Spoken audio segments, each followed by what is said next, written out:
Brothers, listen to this. Wives, do not take your love for granted. You take your wife's loves for granted. You don't need your wife to constantly reassure you that you love me, you love me. No, you take it for granted. The fact that she's still living with you shows you she loves you. Well, it doesn't work the other way around. It does not work the other way around. A woman is always double guessing. Does he still love me? Does he still think about me? Does he still care about me? Does he still put me number one? And therefore, a woman has to have constant reassurance. And not only this, but another issue that men need to be sensitive to and understand. Women are very conscious of their looks, and they're comparing their looks with other women all the time. We guys don't do that.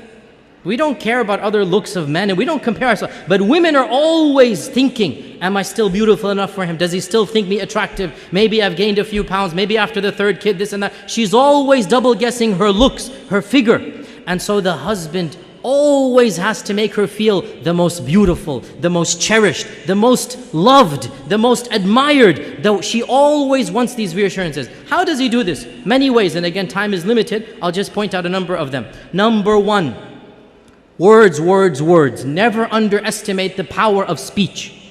Simply saying, I love you. I know it's awkward for men after the courting phrase. I know it's awkward, right? But believe me, it never goes out of fashion. For women, it never goes out of fashion. They always love to hear this phrase. And in fact, there are da'if hadith of our Prophet. It's a bit da'if hadith, but it's still mentioned in our books that our Prophet and Aisha were joking once. And Aisha said to the Prophet, كَيْفَ حُبُّكَ لِي? How much do you love me? How is your love for me?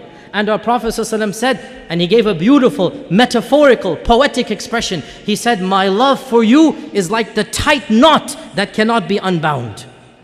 My love for you is like the tight knot that cannot be unbound. So then in the future, sometimes if they would have a bit of an issue, a bit of an argument, one of the two would remark, how is the knot right now? How is the knot right now? And Aisha would say this when the Prophet sometimes got irritated. How is the knot? So he would smile, he would say, as strong as it ever was. Right? And this hadith is in Daraqutni. Now the point being that the words, I love you, are something very important, but not just I love you, praising her and what she does. Husbands, never take your wife's actions for granted. Suppose she is cooking and cleaning most of the time. Not that I'm suggesting that should be done. Work should always be 50-50. Wives cook and husbands eat. No, don't give me. Work should always be 50-50. Don't misquote me there. But I'm just saying, suppose she cooks and suppose she cleans, right? Never take it for granted. Always, once in a while, come and compliment her. MashaAllah, that was great. You know, I really appreciate what you're doing for me. Those words, they go a long way. Your wife realizes, you know what, he's not taking me for granted. Very important. Praise her looks when she dresses up, when she does something extra special for you. Never take it for granted. Husbands, you all know the big danger of forgetting anniversaries, right? You all know how dangerous that is. Why do women want you to know their anniversaries? Because it makes them feel you still love them. Makes them feel he still remembers me, he still cherishes me.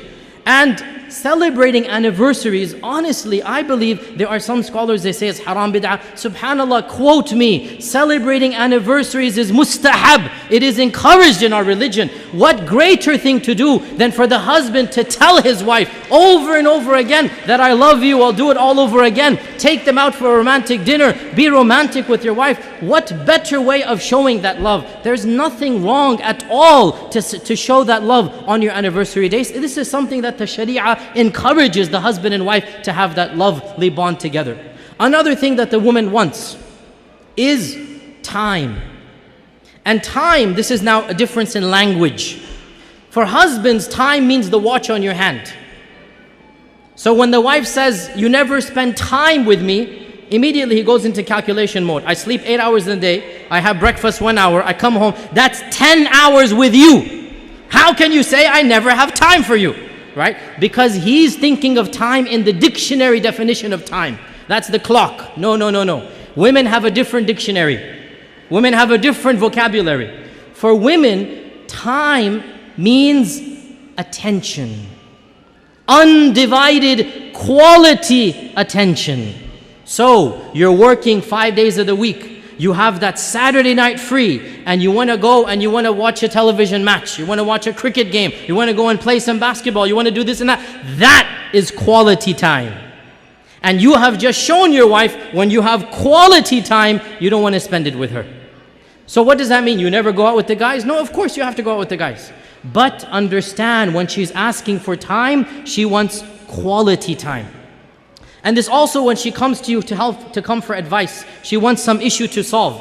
One of the biggest problems that men have is they think as if the woman is coming to him to solve her problem. So immediately he'll say, oh, you did this wrong, you did that wrong, you should do this, you should do that. And that is not what the woman wants. What does the woman want? The woman wants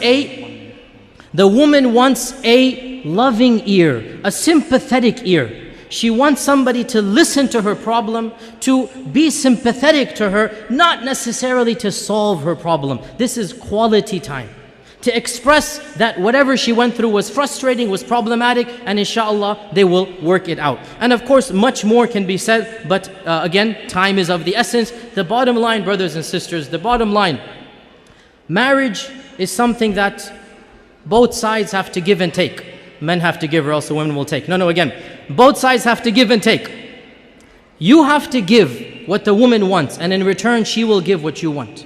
When the man gives love, when the man gives that, what we call romance, and romance is nothing. Men think romance is a very dangerous word. They never want to use it, right?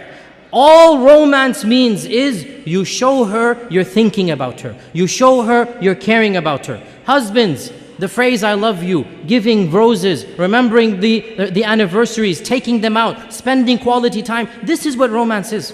When you give the wife the love, you make her feel like she's number one. Guess what? She'll make you feel like you're number one. And so the both of you make each other feel like number one. And that's exactly what marriage is all about. Marriage is a team effort. Both efforts put in both parties put in the effort, and then and only then will the marriage be successful. Wa jazakumullahu khairan. Wassalamu alaikum wa rahmatullahi wa barakatuh.